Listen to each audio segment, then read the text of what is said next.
Sanbanan Dumelang Tobe Lalikai. My name is Nukumukobi and welcome to my brand new YouTube channel. I'm so thrilled to be here, glad that you could join me. Thank you for joining me. If it is your first time here, welcome to the newcomers club, because I'm also a newcomer. Please do go ahead and subscribe, like this video if you enjoy the content, and I'm just gonna be giving you information about what kind of work I do, who I am, what I'm into, and how this can help you achieve a healthy lifestyle.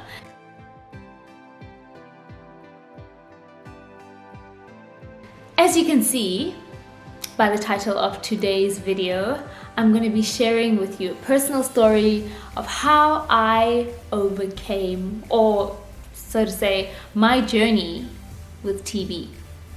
Guys, around this time, about 10 years ago, I was infected with TB. The shock, guys, the shock of my life. Now, just to give you an idea, at that time, I just finished my matric year and I was getting ready to go to varsity. Let me tell you, TB was something I had never even thought about. If I tell you what my definition or what my knowledge of TB was at the time, honestly, I thought it was a disease that was contracted by old men with handkerchiefs, and they would cough blood into their handkerchiefs, and that was it. That's what I knew of it. And here I was as an 18-year-old being diagnosed. It was such a shock to my system, to my family, to everyone. And for those of you who still are not sure what TB is, TB, or also known as tuberculosis, is a disease spread by germs, and it is spread from person to person through air. So in the same way that the flu is spread through air, that is how tuberculosis is spread, and it usually attacks the lungs or affects the lungs, but it can also affect other organs such as your brain and your kidneys and your spine. But the most common one is the lungs. Okay, so just to tell you what are some of the symptoms that I experienced versus the symptoms that other people also experience. In my experience, guys, like I said in the beginning, that I thought it was like this coughing of blood. I did not even cough once, not once. I generally don't cough even when I have a flu, except about a month, 2 months ago, I had bronchitis and I was coughing. But generally, I don't cough, so I did not cough once. But what I did have is my chest was tight, but it wasn't something that I had actually really noticed because it was at the end of the year already. I'd stopped playing sports because the school calendar year was over. And I remember also there was a lady who came up to me and said, "Hey, you're losing weight quite quickly. You've lost quite a bit of weight." And I was like, what are you talking about? But when I noticed my jeans that used to be tight were actually quite loose on me, and I hadn't clicked that, this had happened. I hadn't registered it. And also another thing was that I had swelling of the lymph nodes in my pelvis. And it was a weird thing. So your pelvis is literally like right over there, right? So you're sitting and you're looking in the mirror, or you're getting dressed, and there's just these like lump things. So I'm just like, what is going on? Why do I have a bump here? This is a weird experience. And I told my mom about it, and I went to the doctor, and lo and behold, yes, some of the signs are the ones I've mentioned: the weight loss, rapid weight loss, lymph nodes swollen. Sometimes they're swollen over here in the neck. I didn't get that. And you get night sweats as well. I didn't have any night sweats.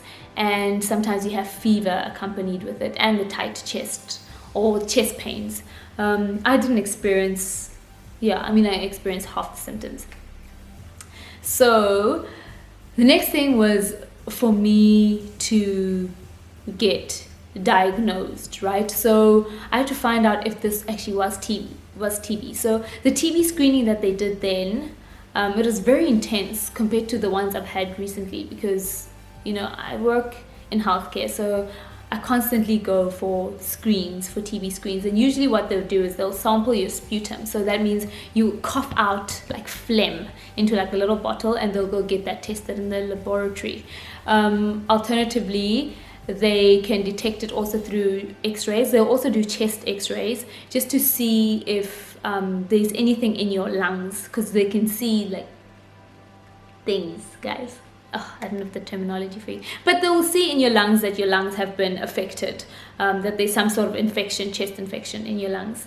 So another thing they'll do is they'll usually ask you the questions. They'll ask you, have you been having night sweats, losing weight, fever, chest pains, any of that.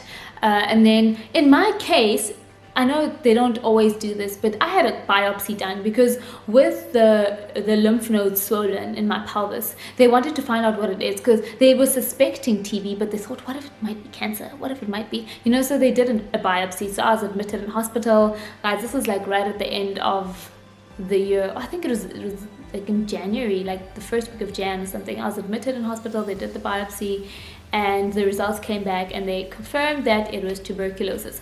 Now, how does someone get infected with tuberculosis, right? So, I had never known anyone personally who had had TB before. Okay, so how do you get infected with TB? So basically, it is by inhaling the air that has been coughed into or sneezed into by someone who has TB, right? Because it is airborne and it can linger in the air for a little while. So you just need to know if there is someone who who has TB, just check. You need to go for your screenings as well, just to see, because there is what they call latent TB, and that is when the TB is in your system but it hasn't become active, so you don't have any symptoms.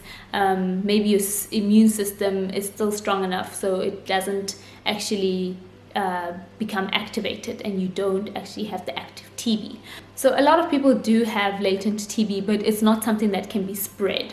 When TB is in the body, the germs are active and they must be treated, and they can be treated. Yes, there is a cure for TB.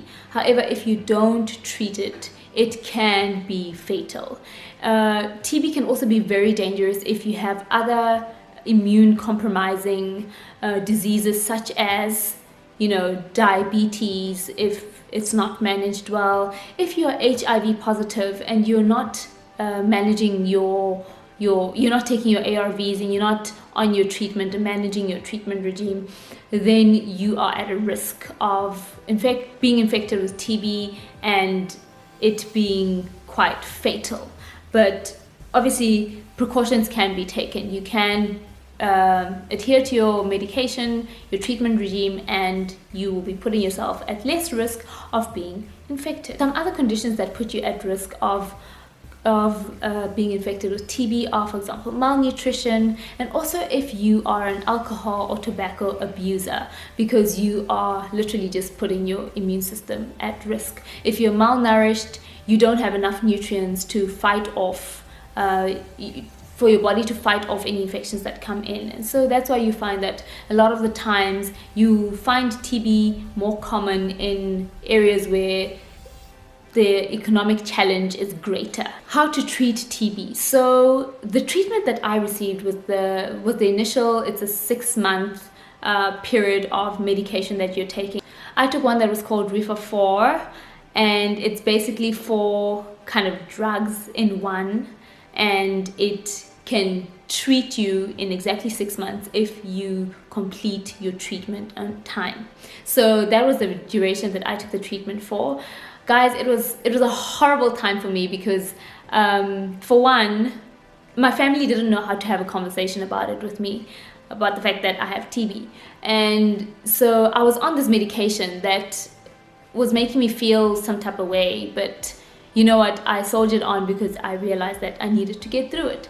So in the morning, first thing when I woke up, I would take the medication. It would be these tablets, guys. I swear they were like huge. They felt like they were so huge, and it was 3 of them that I would take a day. So every day I took these 3 humongous tablets, and I think after the first week or 2 weeks, I would just pop all of them at the same time in my mouth. I just pop it, done.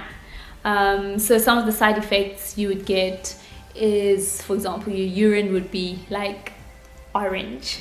TMI, I know, but that's what happens because this drug is in your system, and I guess that's the color of, you know, what gets excreted. And so after 6 months, I finished my treatment, and I was getting my medication from either public hospitals or from the local clinic or the pharmacy. You can also get them from the pharmacy, but I think it was more expensive to get it from the pharmacy.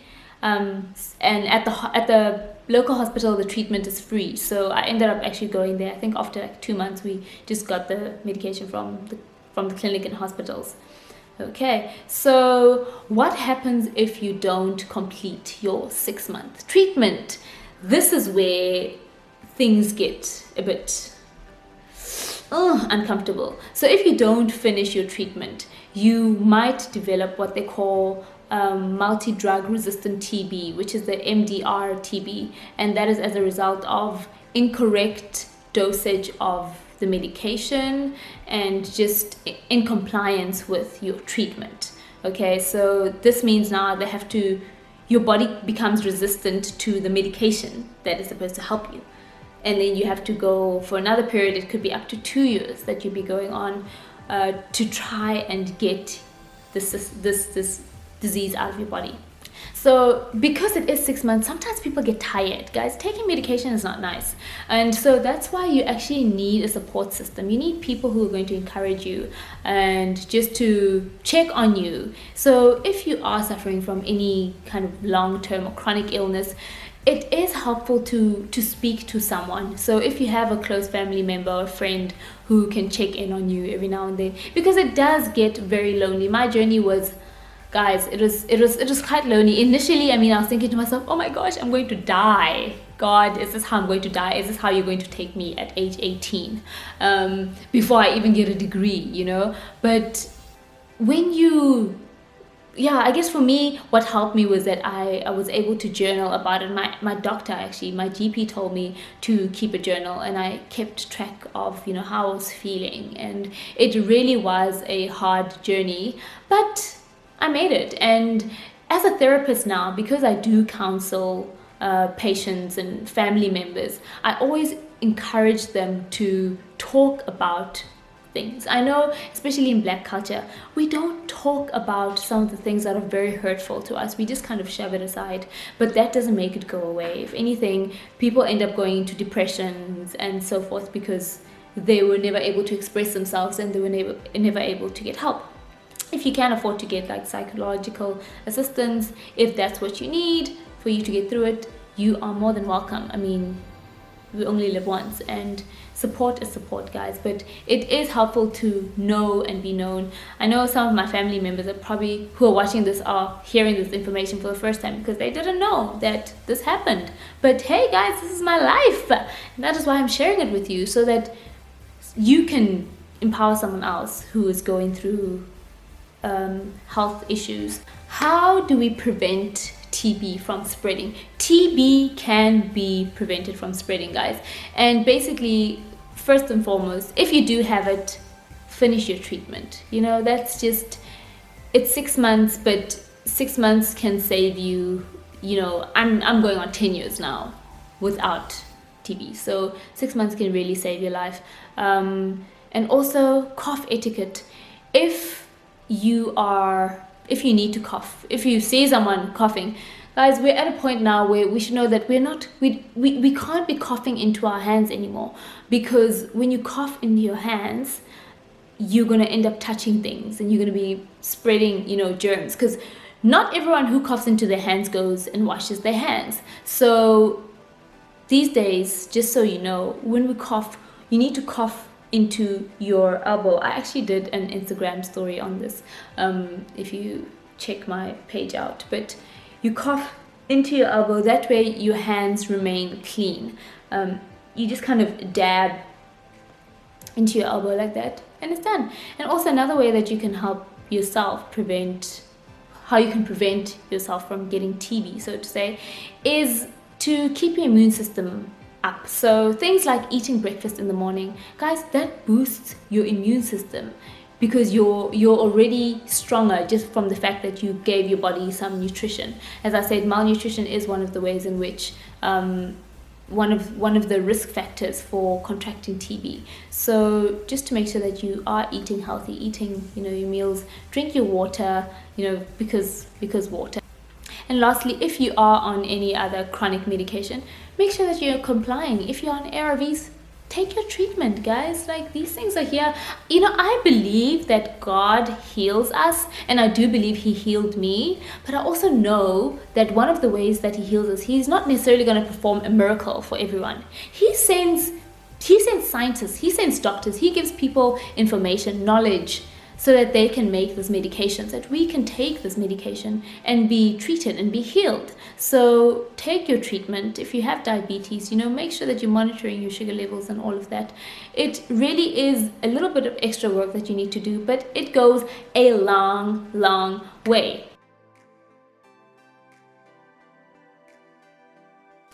So if you do have anything that you'd like to ask me about my journey or about your own journey, please do feel free to comment down below. If you just want to drop a hi, go ahead and do so. I'd like to know who's watching the videos.